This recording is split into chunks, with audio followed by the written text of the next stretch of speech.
What up, folks?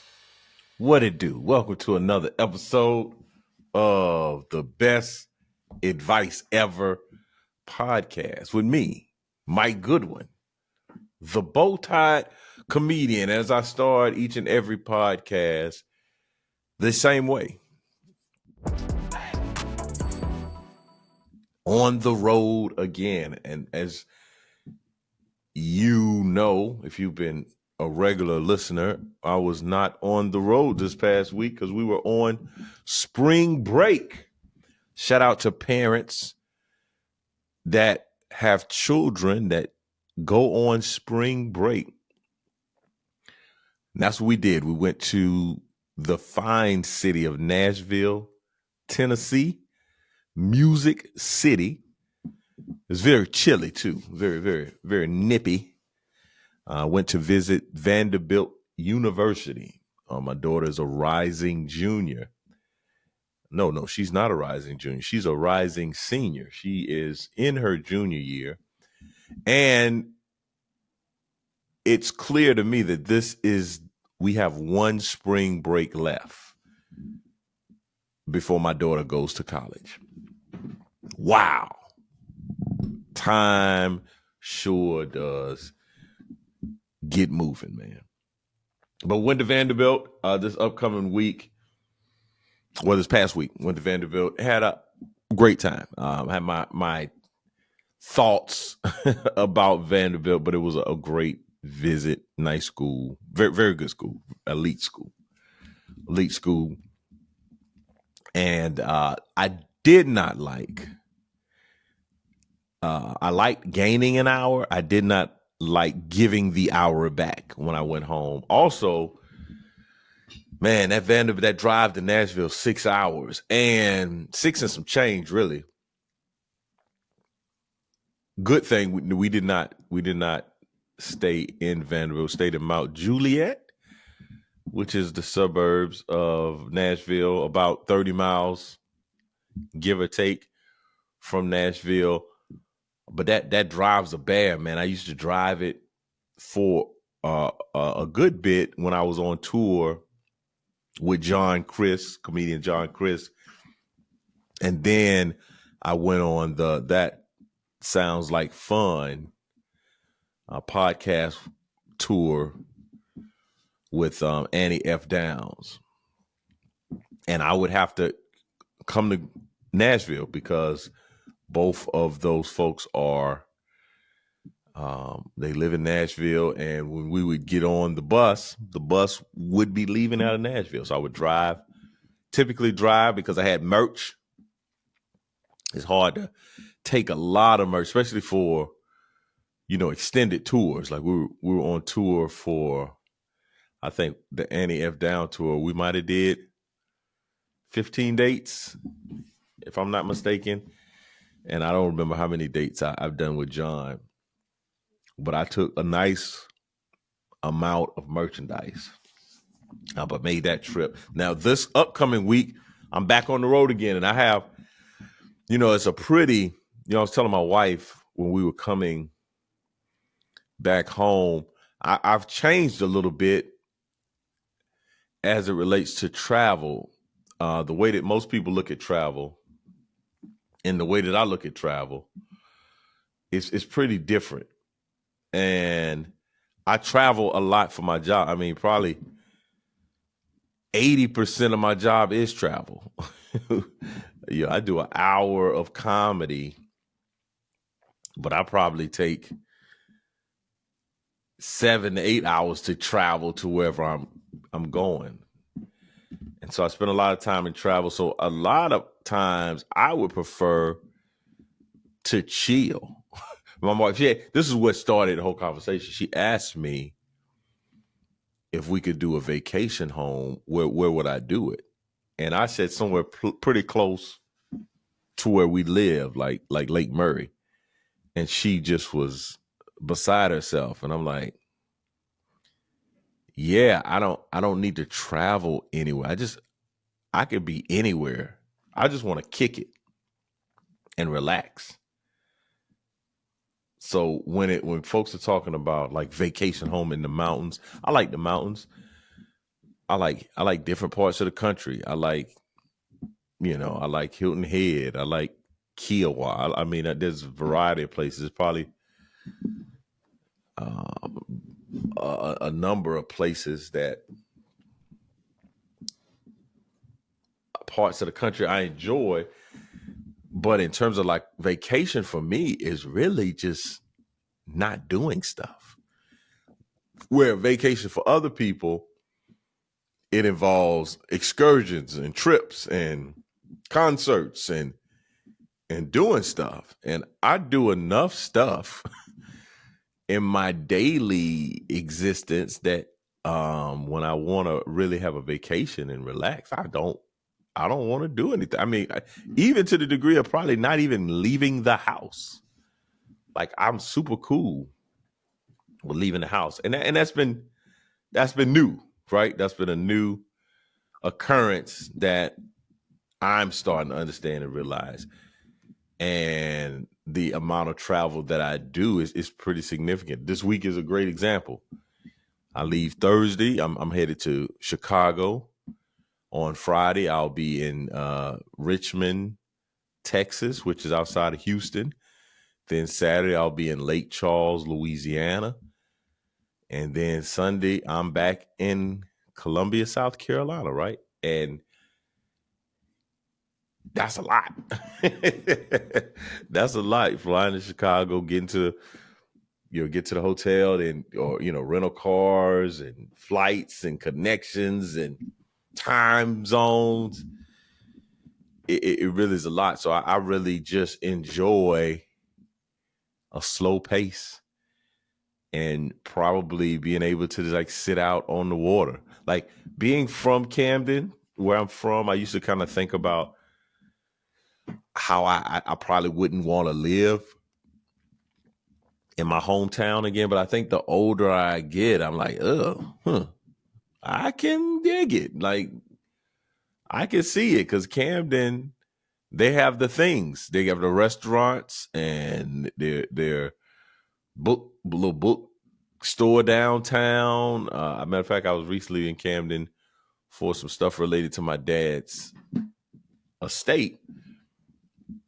And I could see myself just being downtown Camden, like during the day at the little coffee shop, at the little book, at the bookstore, and then come home. I'm becoming an old dude, man. But yes, I shall have a tremendous amount of stories to tell you from this week of travel. It's going to be a great week.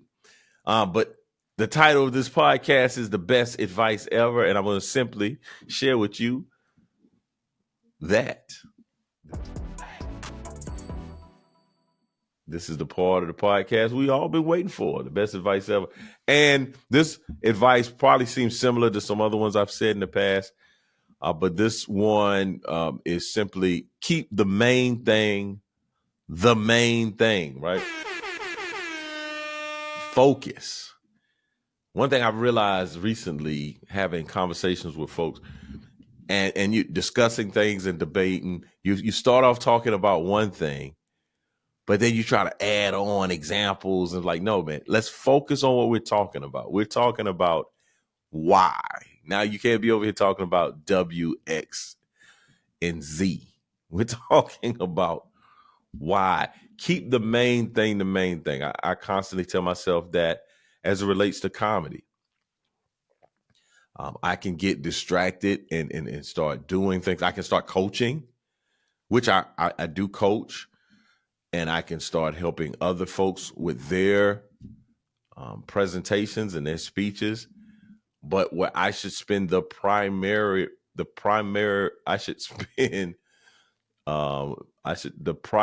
amount of time I should spend is on improving my comedy, on working on my comedy, dealing with my comedy, things that allow my comedy to grow and expand and get better. Again, I can get focused on selling tickets. I can get focused on LinkedIn, and I can get focused on producing content. But at the end of the day, I have to keep the main thing the main thing. And the main thing for me is to show up on stage and deliver an outstanding comedy show. Like no ifs, ands, or buts. That should be my primary focus and concern, not on how my suit fits, not on how many email subscribers I've garnered in a week, not on how many views I've gotten on my YouTube videos. My focus should primarily be on my stand-up comedy. That's what should be getting the majority of my energy, my stand-up comedy. So keeping the main thing, because what can happen and what I've seen happen in my life, you can be spread thin. You can be trying to do the most and you're not doing anything really good. You're doing a little bit of this, you're doing a little bit of that. That's how I was in college. I was doing too much. Man, in college, I was in ROTC. I was in a fraternity. I was an RA. I was on presidential ambassadors. I was in the reserves. I was video recording for the basketball team. I was in a fraternity. Like I was doing the most, man. And I never really felt like I effectively conquered anything. That I felt like I did a bunch of things and I contributed, but I don't feel like I really left my mark on my college in the degree that I should have. Like for years to come, people are like, oh man, this guy Mike Goodwin was the reason that the presidential ambassadors do X, Y, and Z, or my fraternity. This is the reason why the fraternity is such a strong foundation because Mike did X, Y, and Z. I was running around like a chicken with my head cut off. And I just thought that was the move. And it definitely was not the move. I did not keep the main thing. And in college, the main thing is your academics. So I graduated with a pretty decent grade point average, but I had the opportunity. They had something at my school called a Golden L. And it basically was being on the dean's list. I suspect, I think it's 6 consecutive semesters in a row being on the dean's list, and I missed it. I didn't keep the main thing. Also, I don't believe I graduated. I might have graduated cum laude, if I'm not mistaken, but I might be making that up. I think I did graduate cum laude, but I didn't get the golden L because, again, there were times where I was spread too thin, and I was doing way too much, involved way too much. That's I think one of the dangers. We tell students often to get involved and join a club, but we got to put a cap on it, man. You can't do all the things. Like you just can't do it. And it's the idea of being a specialist versus being a generalist. You know, it's like when you focus on one thing, you can be an expert. You can be sought after. If you're just good across the board, you're good at stuff, but you're not conquering, you're not dominating, you're not ruling in one particular area. I was trying to remember the phrase where people like, I'll think about it in another time and another day, but it's like when,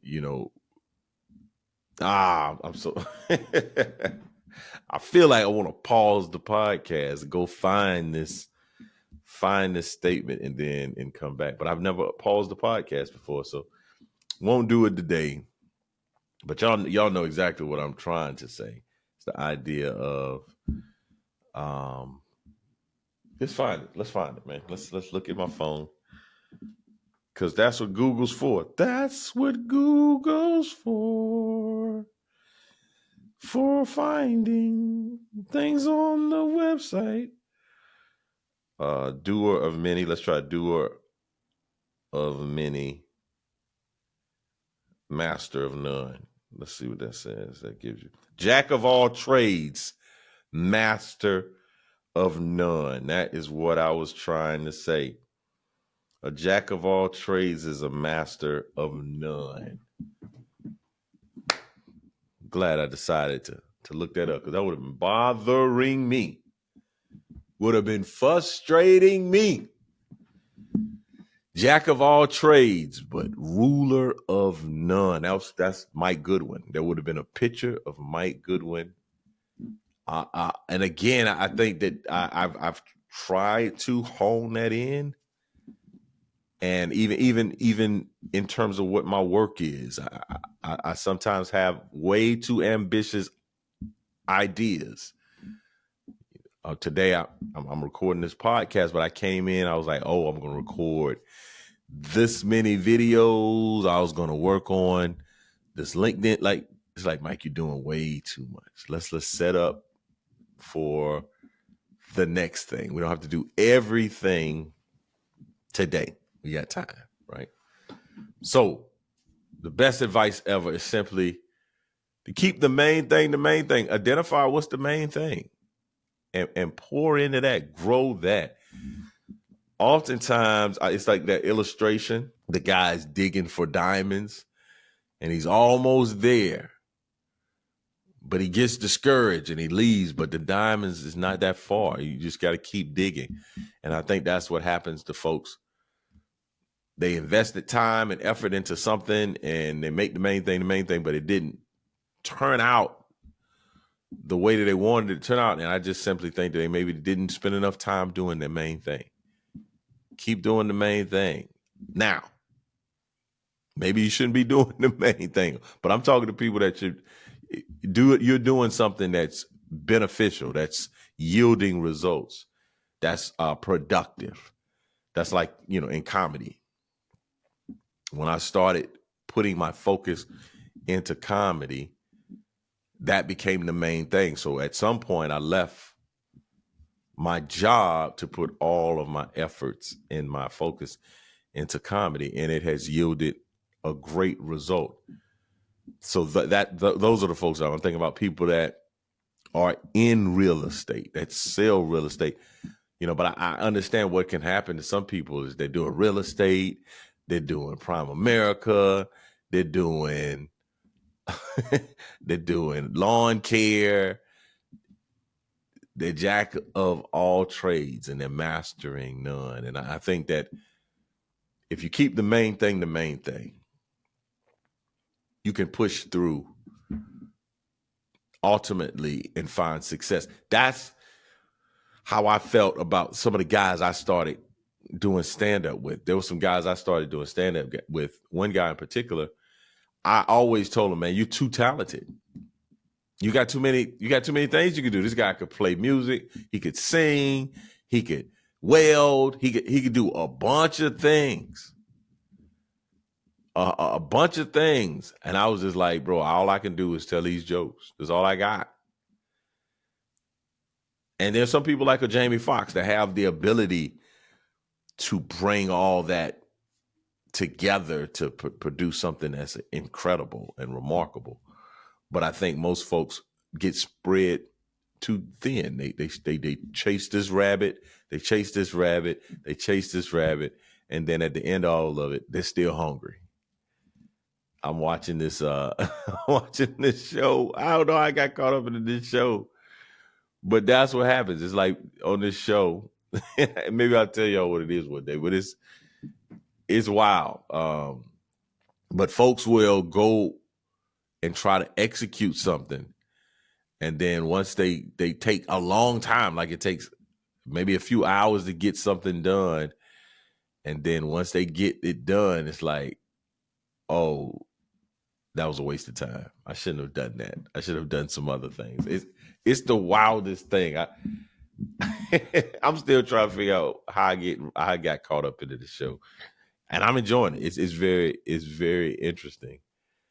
Human dynamics, survivalists. It's quite the interesting show. Well, that's the best advice ever. Keep the main thing the main thing. I encourage you, if you're out there and you're working on something and you have a dream and a vision and a goal for how you see your life, keep on the path. Oftentimes, folks pull up off the path too soon.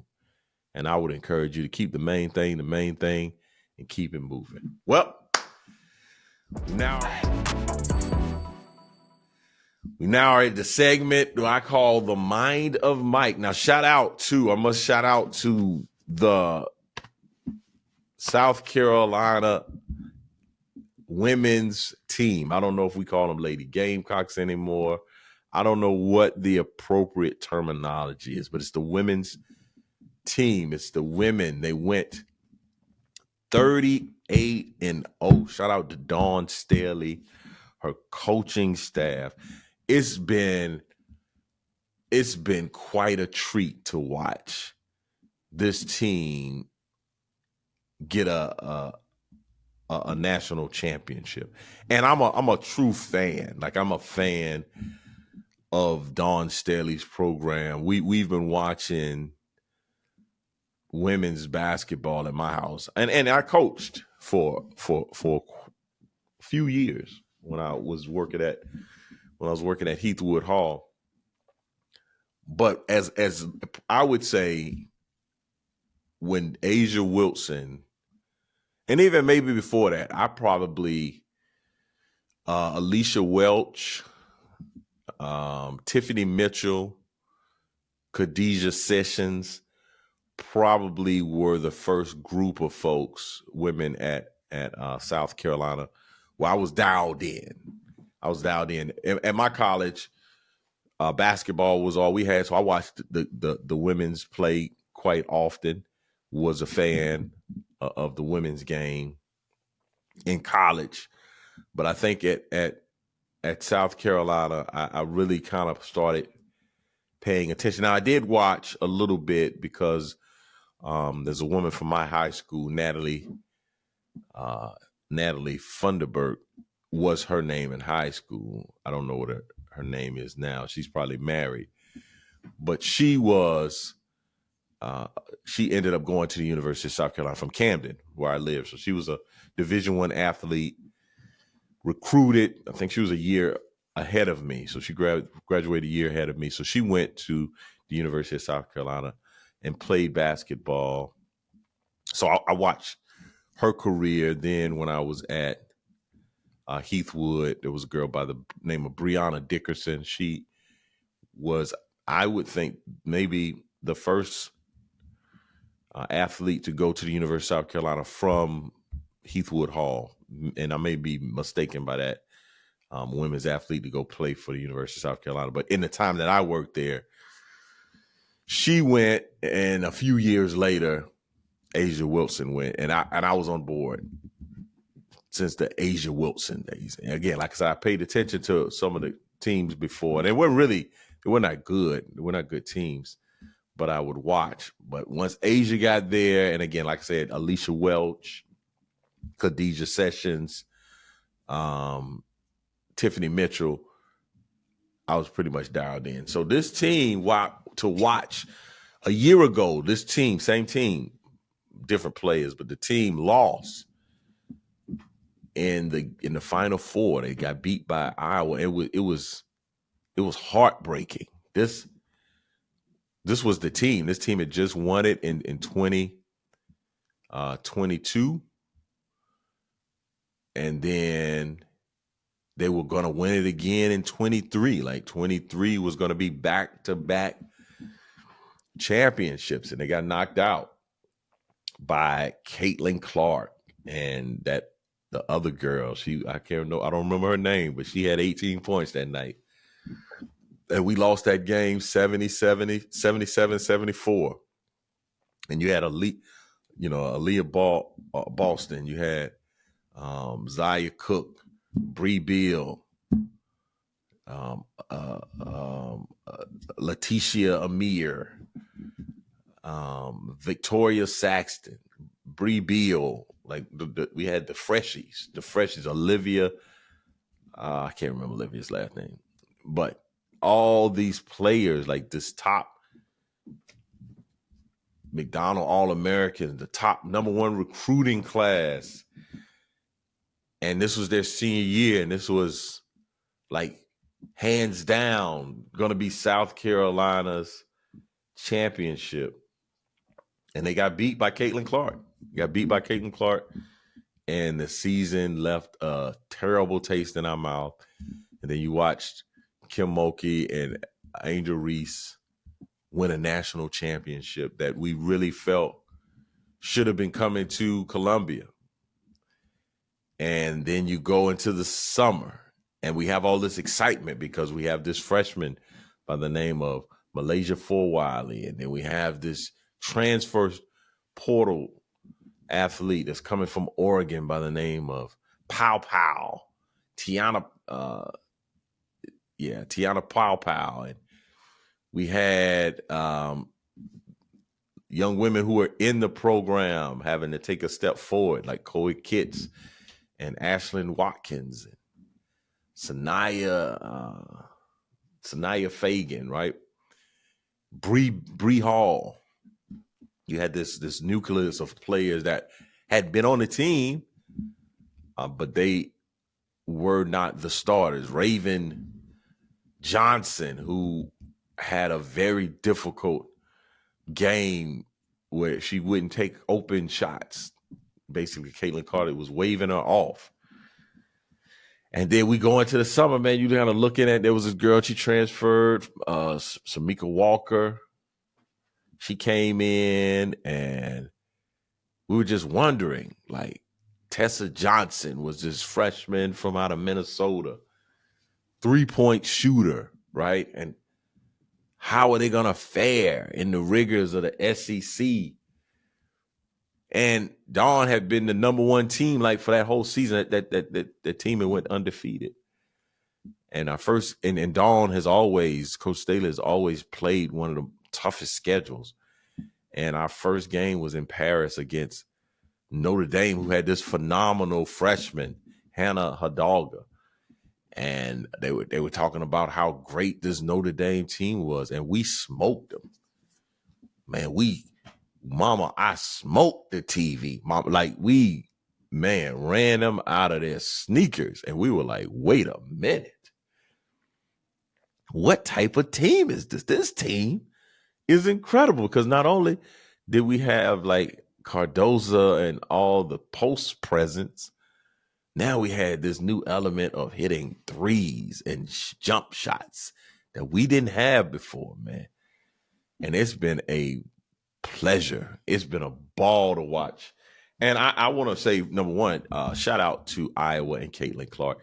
I am now officially, I'm a Caitlin Clark fan. I am hoping that she will be drafted #1 in WNBA and will go to the Indiana Fever. And I am making my announcement now. I will be a Fever fan. If Caitlin and Aaliyah Boston are on the same team, I'm on board. Sign me up. I am also an Aces fan, so I must say I'm a Las Vegas Aces. But if I have a secondary team, the Indiana Fever, I will be buying some merchandise, rocking my gear. But it's been a pleasure to watch, man. And I am frustrated about some of the conversation that is around female athletics, and just and I don't even want to. And I guess you call it what it is. It's misogyny. It's exactly what it is. It's men that's trying to downplay the importance of the game and the significance, and it's grime. It's bad, man. And I feel like, dang, bro. Like, it's 2024, man. Let these ladies live. Let these women do what they like. And if it ain't for you, stay from over there, man. Why you making comments on it? Why you got all this commentary about it? Like, if you got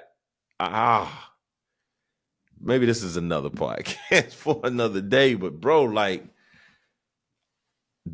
the male ego and the male privilege that we have as it relates to our opinion. If you're a man and you make an opinion, it's the law. And it's like, hey man, sit this one out. Sit this one out. But that's what's been on my mind. And what you're not gonna do is try to take the shine from these women having an incredible product, having an incredible run at the sport. I love it. I'm a fan. Women's basketball, college women's basketball. I'm a South Carolina fan, so I'm dialed into what our team does. But I see the other teams, and I see what's going on. And again, definitely with the WNBA, since Asia Wilson's been a part of it. But back in the day, man, I was Cheryl Swoops. Cheryl Swoops. You had that when the Houston had, I forgot the name of the Houston team, but they had a squad. They got it done. So what's my girl? She played at Texas Tech. Let's see. Let's look this up. Let's see. Houston WNBA. Houston WNBA team. I feel it was the comics. Yeah, I'm not from Houston, but I rap a lot. Cynthia Cooper, Cheryl Swoops, and Lisa Thompson. Those are the folks that I had like on my brain. Is it Lisa Thompson? It's Thompson. Tina Thompson. Cheryl Swoops, Cynthia Cooper, Tina Thompson, the big three that were in Houston playing for the Comics. So yeah, man, Dawn Staley, GOAT for a very long time.